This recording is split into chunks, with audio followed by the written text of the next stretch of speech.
The world is fucked and we must save ourselves. Part 1. World War II was the last time civilization could fail without real consequence. At the time, almost all countries were self sufficient.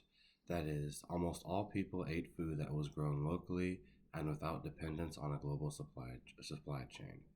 Trade existed, sure, but almost no one would die without it. Between 50 and 80 million people died as a result of World War II. Keep that in mind. Keep that number in mind as compared to what's coming.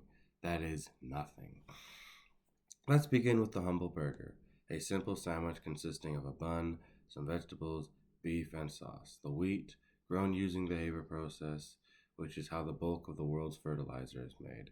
They do a catalytic reaction to create ammonia and nitric acid, and then combine them to make ammonium nitrate. The crucial ingredient is hydrogen, and the only cheap source of hydrogen is decomposed natural gas.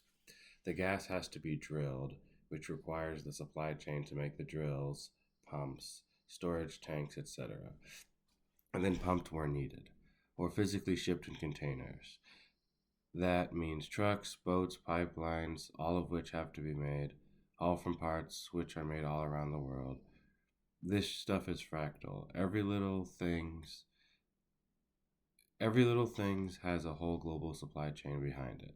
No supply chain, no natural gas, no hydrogen, no nitrates, no fertilizer, no wheat, no bun, and that's not including that the grains need to be shipped, sold, processed, etc., all of which requires its own global supply chain to get the tools to do this, the gas to run the cars, etc. Right now, we produce enough food to feed nearly 16 billion people. Parry that down to about 10 billion because feeding grains and such to cows and chickens, and that makes meat. I am not a vegan. This is not an argument for veganism. Meat good. Vegans are retarded. Nevertheless, about 10 billion people could be fed. We throw away about 2 billion's worth.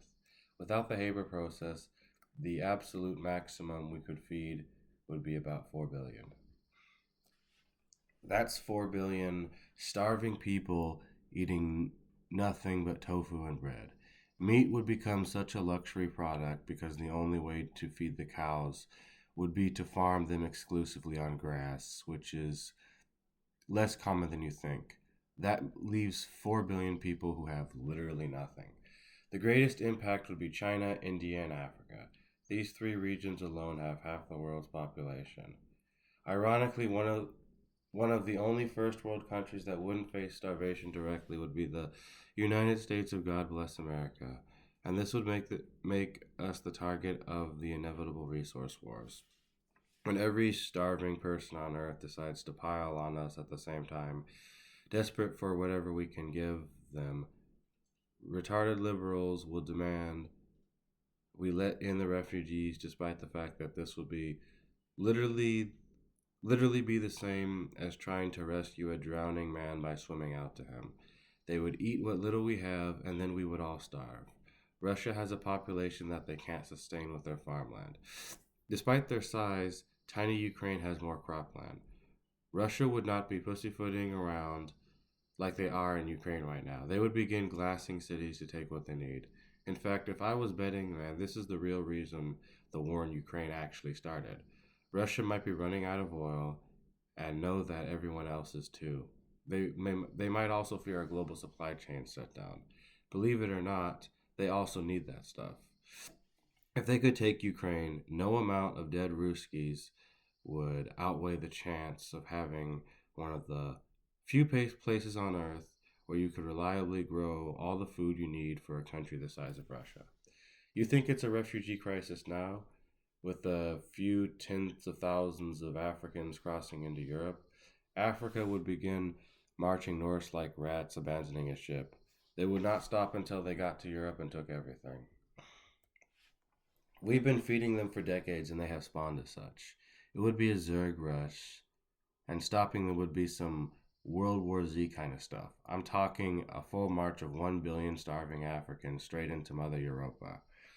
Just because the USA has enough land to feed itself, however, doesn't mean we would be immune to the happening. See, Since all our manufacturing is done in China now, without the supply chain, we would become a nation of helpless retards.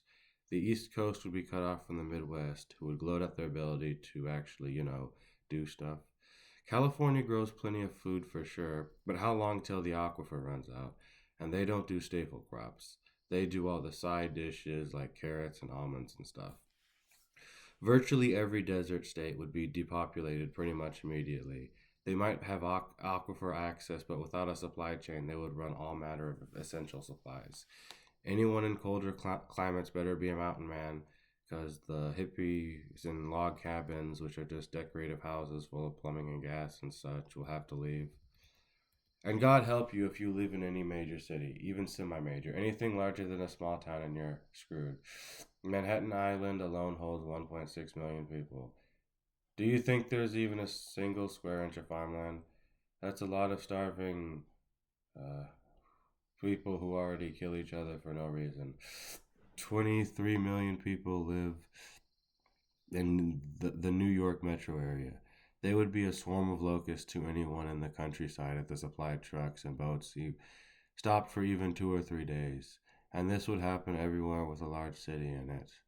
If you own your own land and grow food without buying store bought fertilizer, then I hope you're well armed because they will come for you. Every live and let live hippie will be driving their vans and stuff right onto your property. And it won't be a dozen thugs you have to worry about. It'll be 200 to 300 liberals and their Mexican friends who found your farm in the middle of the night and began picking your crops while you slept. You'd have to jump out of bed and start shooting, not to warn, but to kill. You can't kill all of them, and you had better make sure they don't realize that before they decide to rush you. There it is. That, my friends, is the future. Why?